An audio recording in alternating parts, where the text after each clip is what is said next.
Nossa atividade, você sabe disso também, muito tempo sentado, muito tempo parado, a gente evita de ir ao banheiro, come muito mal, se alimenta pessimamente. Então, o que você tem para dizer sobre esse quadro que é do motorista por aplicativo? Correto.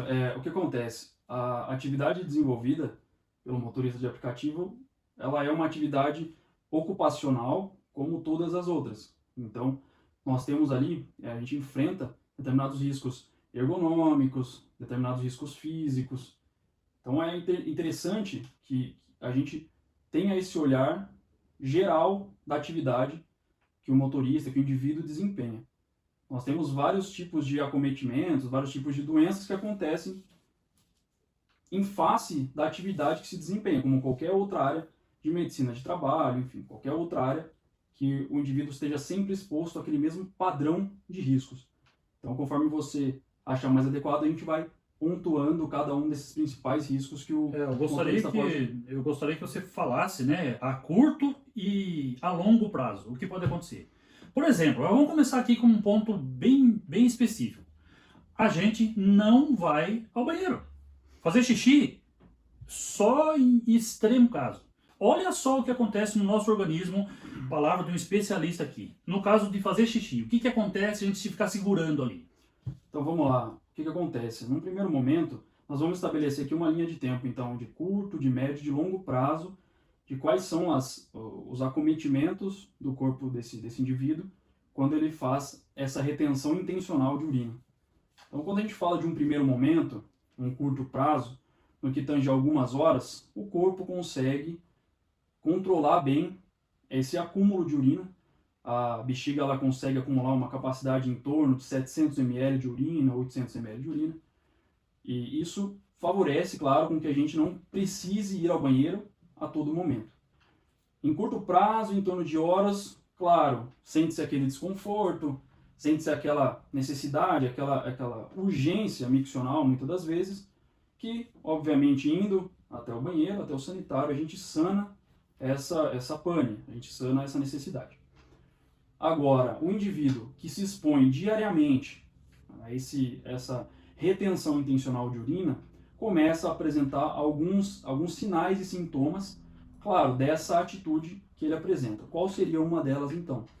A urina, como nós sabemos, ela também tem uma função de fazer uma limpeza da região ali da bexiga. Quando essa urina é liberada, ela desce lavando a região da uretra, bexiga, e isso, claro, impede que micro-organismos proliferem, não vai favorecer essa instalação de determinados micro-organismos que geram infecções, patógenos. Então, quando a gente estabelece a médio prazo esse acúmulo intencional de urina, o paciente pode apresentar um maior número de recorrências de infecção de trato urinário baixo.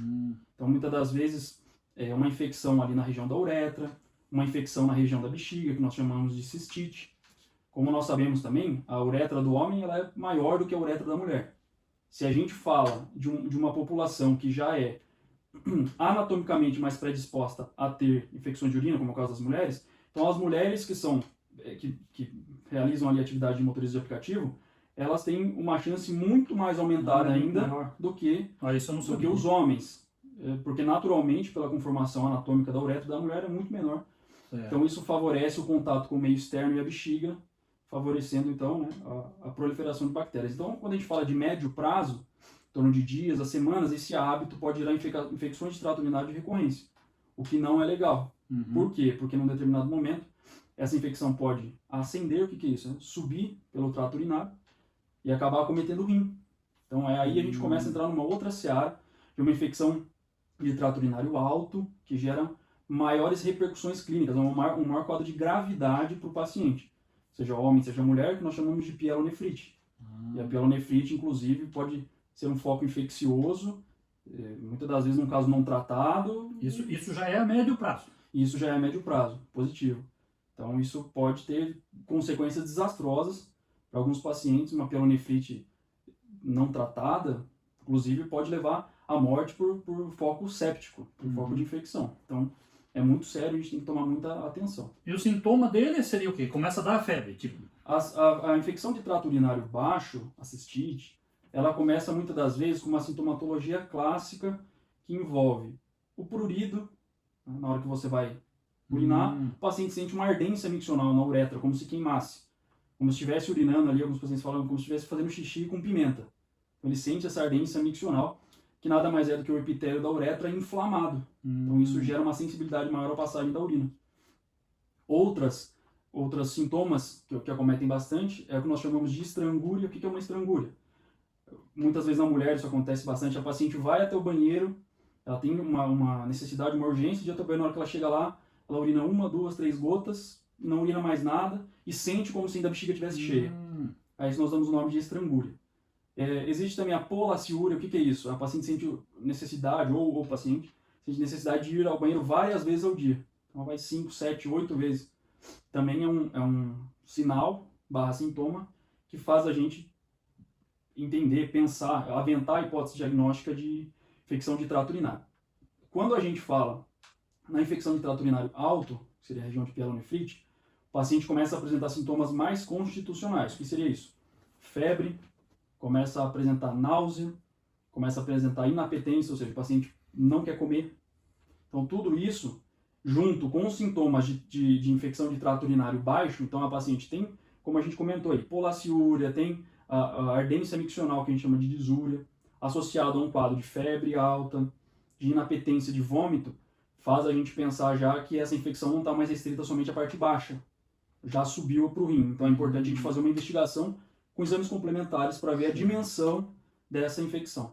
Então nesse caso aí a gente ainda reside no tópico do médio prazo. Então seriam essas duas.